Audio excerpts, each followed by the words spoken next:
Ladies and gentlemen, welcome to the U.S Taiwan Summit on Life and Economy Saving Technology. I'm Raymond Liu.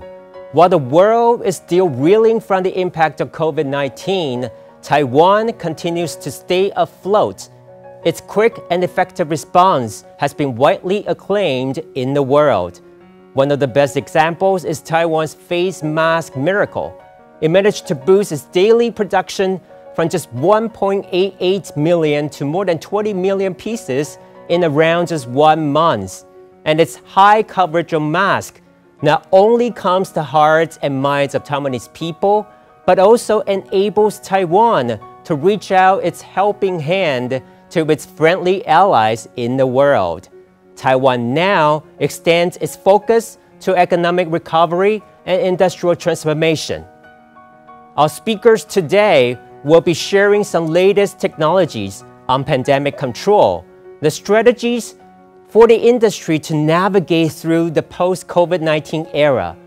We'd also like to take this opportunity to look at how Taiwan and the U.S. can forge an even closer partnership to bring in more business opportunities after the pandemic subsides.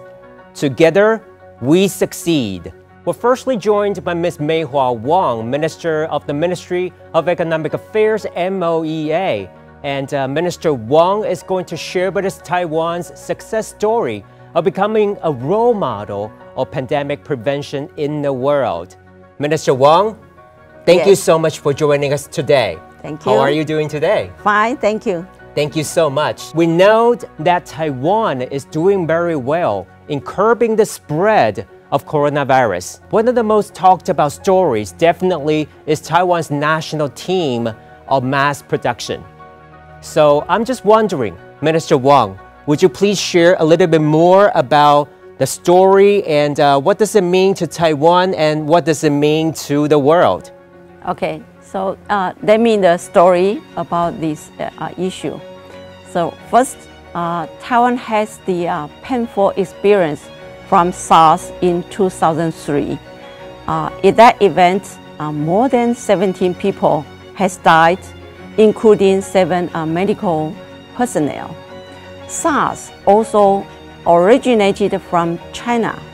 So this time, when we got the message that China has the SARS-like epidemic, our government make very quick decision.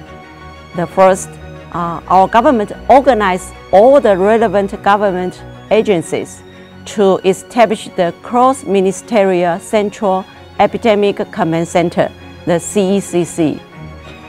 And we know containing the epidemic from foreign country need the different ministry cooperation.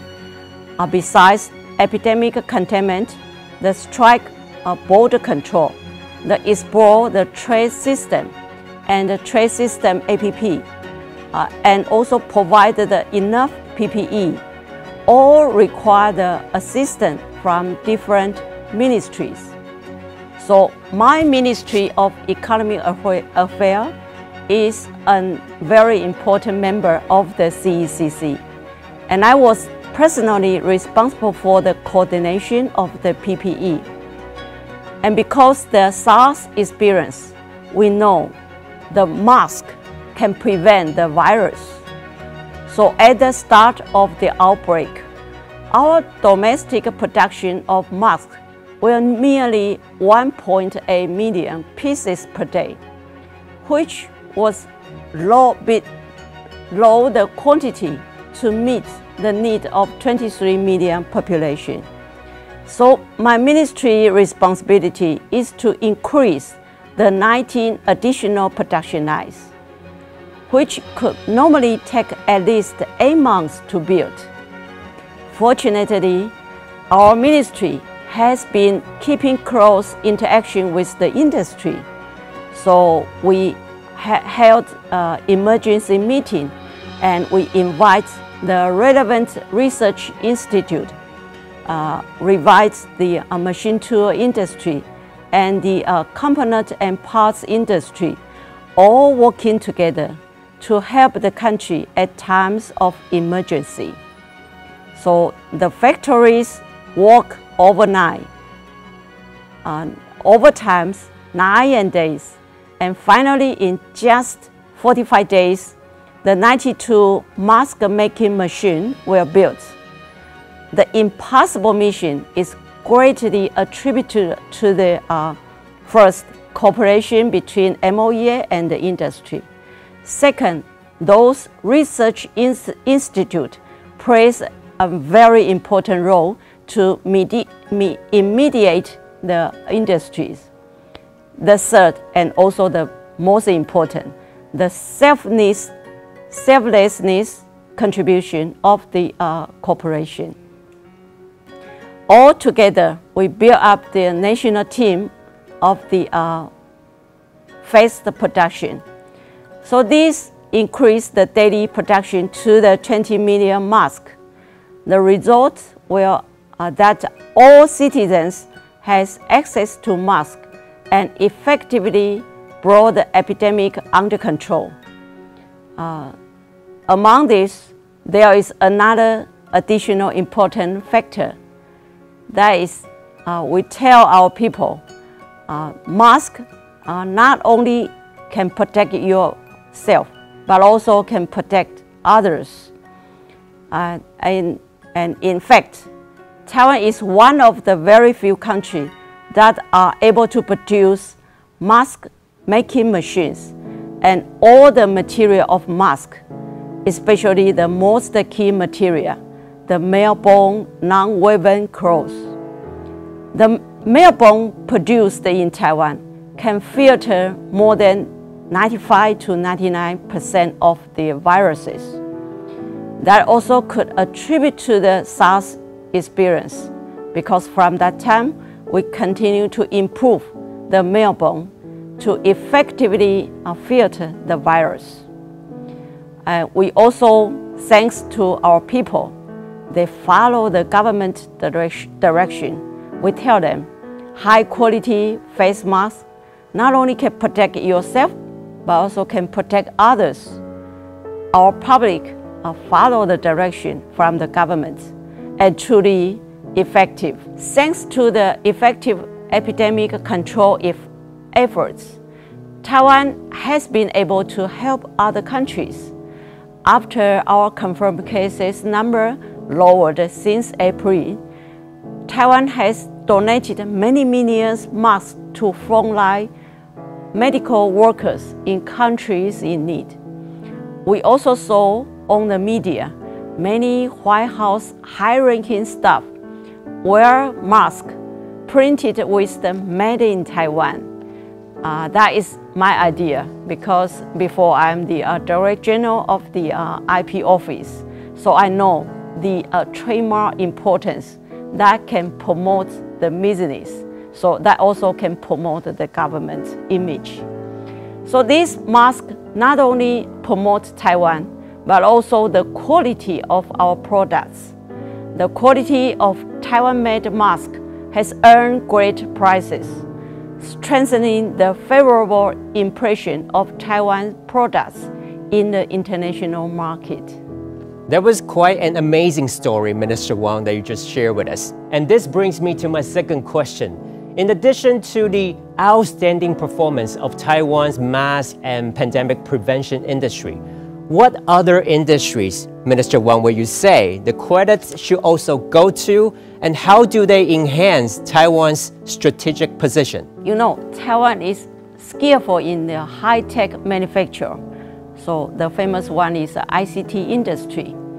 And Taiwan is well known for its pivotal position in the global semiconductor industry.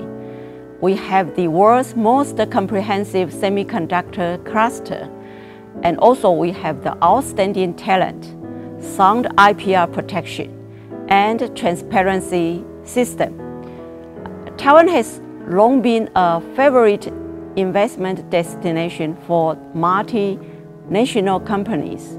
For instance, the U.S. Micron Technology company, the world's third largest DRAM maker, has made large investment in Taiwan in recent years, making the country its global center of excellency for the leading-edge DRAM. Taiwan's effective epidemic control has produced much better results other than other countries. So this has further boosted Taiwan's position in the world's semiconductor industry strategic deployments, as evident in the increase of semiconductor export amid a global downturn. And now the world is currently faced with an unprecedented challenge from risk in the supply chain.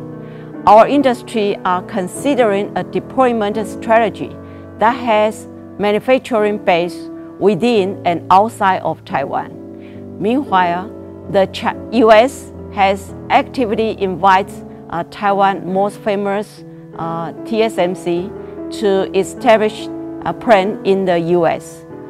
The ministry is optimistic about this. Taiwan has always been the U.S. most trusted industry partner, and U.S. Taiwan cooperation has been mutually beneficial. This also highlights the importance of the Taiwan-U.S. strategic partnership. Minister Wang, just like you said, Taiwan and the U.S. already have a lot of cooperation going on right now at this point of time. What do you see this kind of industrial cooperation go in the future, and any particular industries that we should pay attention to that might become the top fields for cooperation in the future? The cooperation between Taiwan and the U.S. has steadily expanded. The bilateral trade and investment, energy and industrial cooperation ties between Taiwan and the U.S. are stronger than ever. For example, I just mentioned the Google, Microsoft, Amazon, Micron, Applied Materials, and other major American businesses have set up R&D and innovation centers in Taiwan. Those trends have reached an unprecedented height. Taiwan, as a reliable supply chain partner of the U.S., we have provided high-tech components to the U.S. company, such as Apple, the Dell, the Qualcomm, so on. So under the U.S.-China trade and technology conflict has led to the fundamental adjustment of the global supply chain. And in the development of the 5G, AI, and the long-distance business model brought by the pandemic has underscored the importance of the information security. Also, so we can provide the high-end information and telecommunication equipment, such as a server, the router, the wire, and all the final destination of the 5G. So combined with the U.S. software strengths, that can form a very reliable business partner.